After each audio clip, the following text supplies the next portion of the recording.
শীত মানে বাঙালির এক আবেগের জায়গার নাম খেজুরের গুড়। আমাদেরও ঠিক তেমনই প্রতি বছরই আপনাদের ভাইয়া খাঁটি খেজুরের গুড় কিভাবে পেতে পারি তা নিয়ে তার বড় আফসোস থাকে।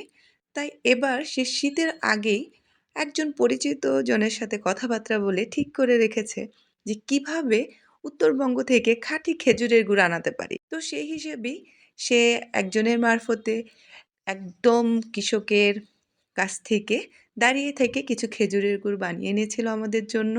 আর এই খেজুরের গুলো বাসায় আসতে না আসতেই সে কিন্তু খুলে দেখা শুরু করেছে।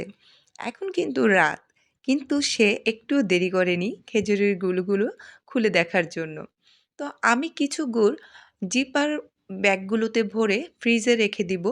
খেজুরের গুড় যেহেতু চলেই এসেছে, তো একটু খেজুরের গুড়ের পায়েস করে খাওয়া যায়। তার জন্য আমি এখানে চুলোয় 1/2 কেজি গরুর দুধ বসিয়ে দিয়েছি। তার মধ্যে 2 টো এলাচ, একটা দারচিনি আর একটা তেজপাতা দিয়ে দিলাম। এই মশলাগুলো একটু দুধের মধ্যে জাল দিয়ে নিব।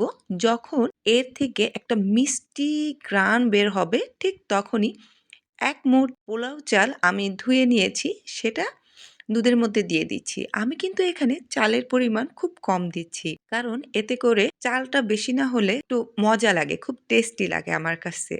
যার জন্য আমি এখানে চালের পরিমাণ কিন্তু খুব কম দিয়েছি এবং এটা কিন্তু খেতেও খুব ভালো লাগে। বেশি চাল পড়ে গেলে খেতে খুব একটা ভালো লাগে না। এরপর একটু খেজুরের গুড় কেটে নেই। যেহেতু চালটা আস্তে, আস্তে সেদ্ধ হয়ে যাচ্ছে, এই ফাঁকে আমি গুড়টা কেটে নিচ্ছি।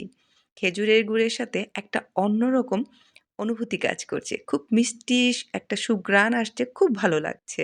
এরপর আমার চালটা যখন সেদ্ধ হয়ে গিয়েছে, ঠিক তখন অল্প, অল্প করে খেজুরের গুড় দিয়ে দিচ্ছি। খুব একটা একসাথে বেশি দিব না, কারণ আমরা খুব একটা মিষ্টি খাই না। অল্প, অল্প করে দিয়ে দেখব।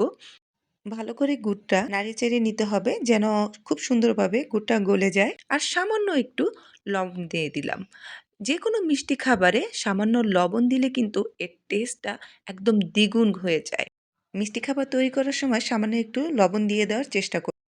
এরপর যখন পায়েসটা হয়ে গিয়েছে, আমি এখানে কিছু নারিকেল কুচি করে নিয়েছি। আমি এখানে কচি ডাবের শাঁসগুলো আছে না? ওইগুলো কুচি করে নিয়েছি। আ আমার কাছে এটা খুব ভালো লাগছিল। এরপর নেড়েচেড়ে আমি পায়েসটা হয়ে গিয়েছিল, নামিয়ে ফেলেছি এবং তার উপর কিছু কাজু বাদাম, পেস্তা বাদাম আমি ছিটিয়ে দিচ্ছি। এভাবে খুব নরমালি খেজুরের গুড় দিয়ে আজকে আমি একটা পায়েস তৈরি করে নিলাম। পায়েসটি কিন্তু অনেক মজা হয়েছিল। আপনাদের কেমন লাগলো? আপনারাও কিন্তু চাইলে এভাবে নরমালি খুব মজাদার একটা গুড়ের পায়েস করে নিতে পারেন। তো আজকে এটাই ছিল আমাদের খেজুরের গুড়ের পায়েসের গল্প।